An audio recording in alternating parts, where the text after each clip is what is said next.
네, 강프로입니다. 자, 에코프로 BM 봅니다. 에코프로 BM 오늘 5% 올라서 끝났습니다. 일단 보유하신 분들 축하드리고요. 그렇게 썩 기분이 좋진 않으실 겁니다. 최근에 안 좋기도 했고, 그리고 에코프로 BM처럼 뭔가 좀 너무 큰 이슈가 됐었던 종목들은 고가에 좀 물려있는 그런 경우가 좀 많고요. 그리고 내려오는 과정에서 이 정도의 반등을 줬을 때는 이 구간에서 물린 물량들이 꽤 많을 겁니다. 근데 고가를 보면 그쵸, 58만 원이다 보니까 이쪽이 되게 싸 보이긴 하는데 여기서부터 따지더라도 한 30% 이상의 조정을 준 것이기 때문에 상당히 어려운 기간을 보내고 있죠. 자, 근데 그런 과정에서 제가 여기 그쵸, 20만 원 초반 그리고 시가총액이 20만 원 초반 중반대에서는 매도할 필요가 없다고 계속 이야기를 드렸었던 이유가 제가 2월 달에도 그랬고요. 12월 달에도 그랬고요. 그쵸? 12월 달에는 제가 매도를 해야 된다. 그리고 이쪽 구간 있잖아요. 이쪽에서는 오히려 호재가 나왔습니다. 그런데 여기 2월 달 있죠. 두 달 이후에 나왔었던 그 상황은 오히려 악재가 나왔어요. 에코프로 BM의 실적이 적자로 전환되는 그런 상황이 벌어졌다는 거죠. 당연히 리튬 가격 때문에 그렇습니다. 자, 그런데 주가는 그 이후에 반등을 했고요. 최근에 3월 말을 기점으로 해서 주가는 또 빠졌고 지금은 또 반등이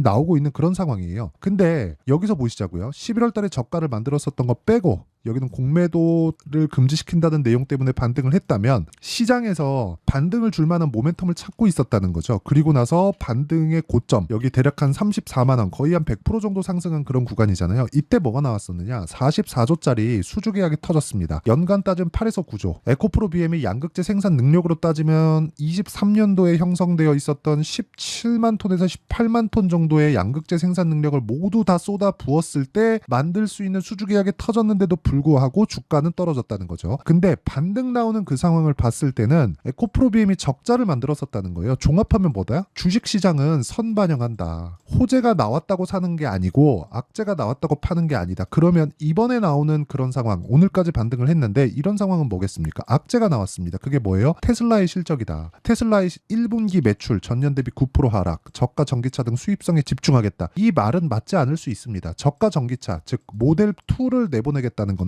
모델 2가 실제로 머스크 입에서 나왔죠. 이제 내년 초에 신제품을 발표를 한다고. 이거는 긍정적인 이슈가 될 수밖에 없죠. 저가 전기차가 많이 나오면 나올수록 뭐가 발생하겠습니까? 배터리에 대한 수요가 늘어나고 배터리에 대한 수요는 양극재에 대한 수요로 연결되기 때문에 이런 부분을 감안한다면 긍정적인 내용입니다. 근데 그쵸, 본질적으로 보면 뭡니까? 분기 매출 4년 만에 첫 감소, 매출 순이익 모두 시장 예상치를 하회했다. 어닝 미스가 났습니다. 그런데도 불구하고 어떤 일이 벌어졌느냐? 시간에, 그쵸? 실적이 안 좋았는데도 불구하고 시간에서 10% 이상 상승하는 그런 상황을 만들어냈습니다. 자, 실제 어떤 움직임이 나왔는지 그 내용 한번 볼게요. 여기 보시면 명확하게 나오는 그런 부분인데, 자, 여기 보시면 테슬라 있죠? 13% 올랐습니다. 시간에서 실적 발표하고 나서.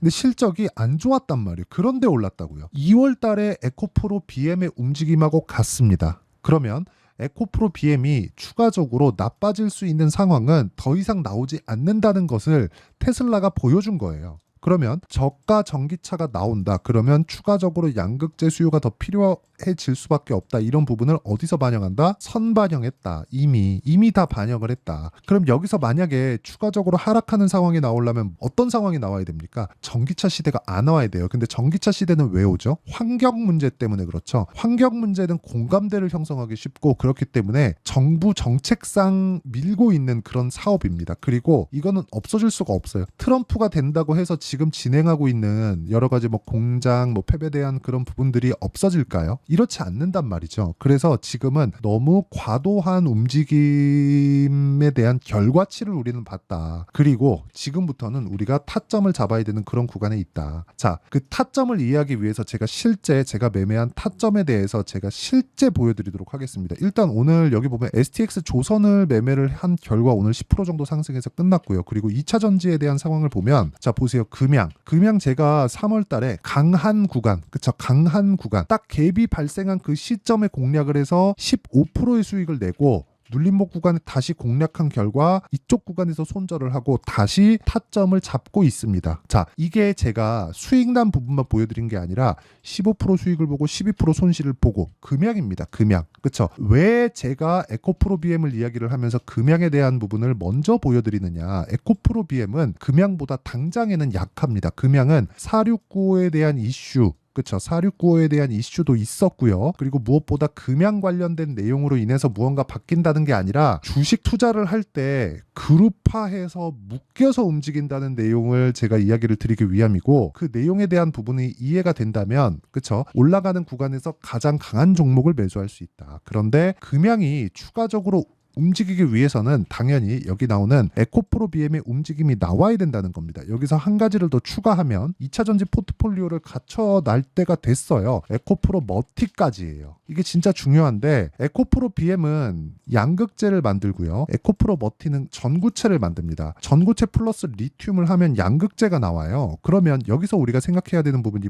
뭐가 될까요? 에코프로 머티에 대한 평가치, 시가총액에 대한 평가치가 에코프로 BM의 50%될 때까지는 에코프로 머티의 움직임은 그쵸, 상승 구간으로 만들어낼 수 있다. 즉 상승 여력이 나온다는 거예요. 그런데 에코프로 머티가 올라가기 위해서는 에코프로 BM의 반등을 확인한 이후에 매매를 해야 되기 때문에 에코프로 BM과 에코프로 머티의 포트폴리오를 내가 다중 포트폴리오를 구성해 놨을 때 꾸준하게 수익을 볼 수 있는 그런 상황을 만들 수 있다는 겁니다. 즉 시간차를 두고 내가 물량 조절을 해 나갈 수 있다는 거예요. 그러면 그 시작점이 이제 62평을 돌파하는 그 첫 번째 단계가 들어왔는데 지금부터 준비를 해 놔야 된다는 거고, 그 내용에 대한 부분을 제가 아까 전에 말씀드렸었던 이 타점으로 이해를 하는 게 중요하다. 이 타점에 대한 부분이 그렇게 중요하다는 거고, 이 선반영, 그렇죠? 타점은 가격이 먼저 움직이는 주식시장의 특성을 이용한 것이고, 가격이 먼저 움직이는 구간에서 선반영한다는 것이기 때문에 그 선반영에 대한 부분 있잖아요. 그 선반영에 대한 부분을 오늘 테슬라의 실적으로 보여줬다. 그러면 이 내용, 그쵸? 선반영에 대한 부분을 이용해서 발생되는 타점을 제가 여기 소통방에서 모두 공유를 하고 있고요. 아까 전에 제가 말씀드렸죠. 조선주, 삼성중공업, STX중공업, 정확하게 오늘 STX중공업을 매매한 결과 어떻게 됐습니까? 10% 정도의 수익 구간. 그리고 삼성중공업은 보합권에서 끝났지만 계속해서 조선주를 밀고 있다. 그런 과정에서 조선주 다음은 2차전지, 그쵸? 아까 전에 금양 매매한 거 보셨죠? 금양과 에코프로 BM, 그리고 에코프로 머티로 이어지는 2차전지 포트폴리오를 구성할 예정입니다. 이 구간에서 중요한 건 타점에 대한 이해가 필요하고, 그 타점에 대한 이해는 제가 여기 소통방에서 공유를 하도록 하겠습니다. 그래서 구독과 좋아요 눌러주시고요. 상단에 있는 전화번호로 구독 또는 10억이라고 문자 보내주시는 분들에 한해서만 제가 소통방 입장 링크를 순차적으로 공유를 해드리도록 하겠습니다. 자, 그러면 제가 왜 이런 매매를 하는지 명확하게 이해가 됐죠. 올라가는 과정에서 주식은 주도주가 발생을 하는 첫 번째 단계에 있고, 그 기준치가 신고가 구간이라는 거고요. 그 신고가에 대한 부분을 지금 상황에서 대입하면 뭐예요?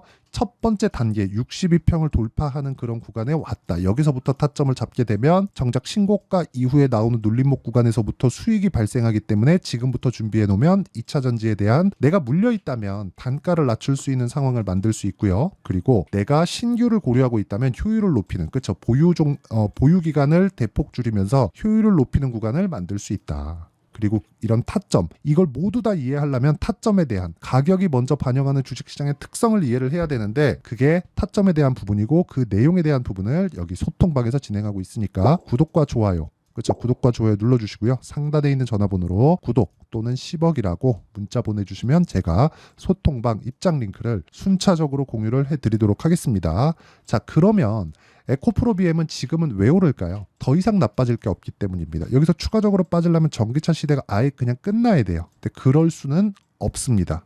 없어요. 이건 정부 정책상 진행이 되고 있고, 이미 진행된 지가 10년이 넘었고 이제 개화 시기에 접어들었는데, 개화 시기에 접어들면서 기대감이 너무 증폭돼 있었고, 그런 가격에 대한 부분이 너무 많이 올라갔었기 때문에 발생했었던 조정이고요.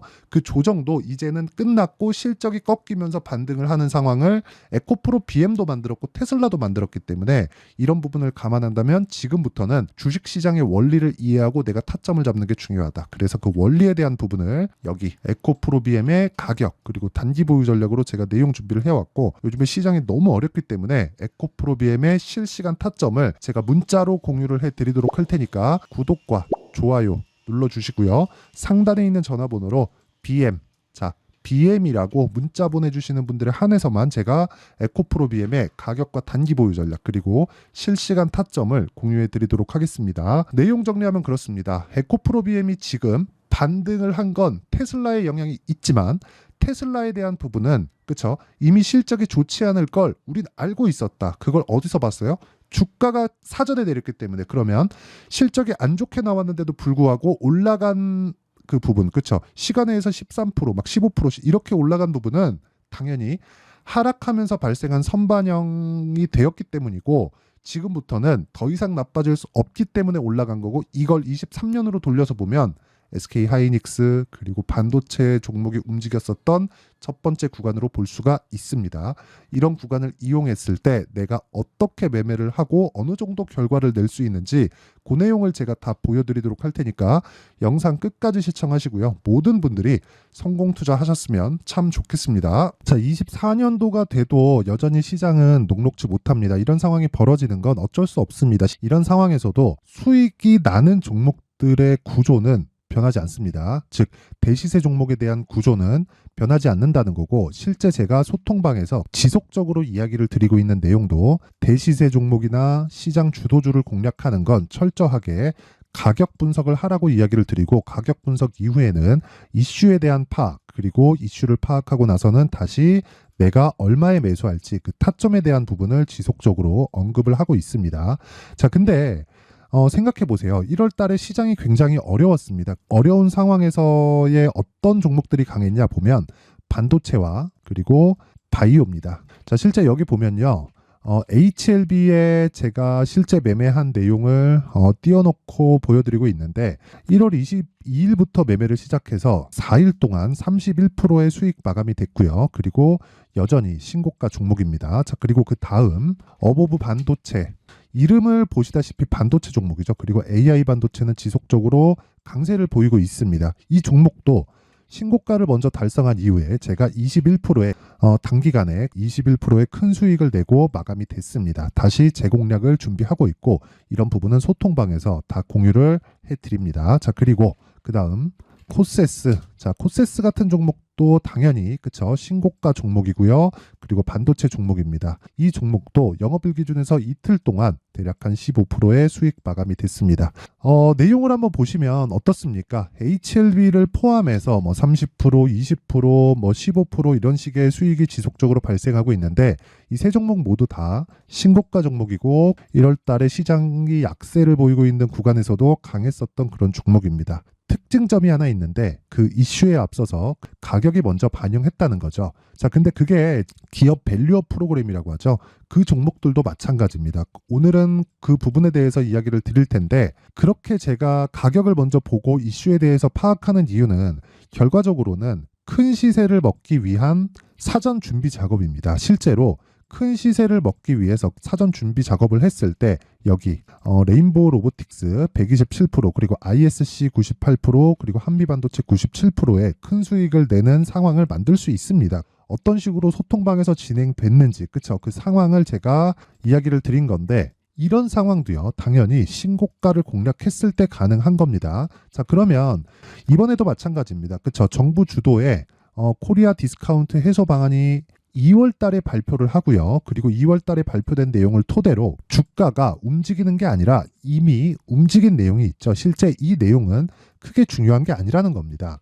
실제 움직인 내용을 보면, 자, 기아차입니다. 실제로 12월 달에 신고가를 만들어 놓고 정부에서 입김을 불어 넣으니까 순식간에 기아차를 포함해서 현대차 같은 거대 기업들의 주가가 2주도 채 되지 않아서 40% 정도의 큰 시세를 냅니다. 자, 그러면 우리는 어떤 종목을 봐야 될까요? 이슈를 파악해야 되는 것도 맞지만 철저하게 가격에 맞춰서 매매를 해야 되는 게 당연히 중요합니다. 정부가 주도하는 정책 방향이 있겠죠. 그 방향에 맞춰서 우리가 종목을 찾을 필요가 있다.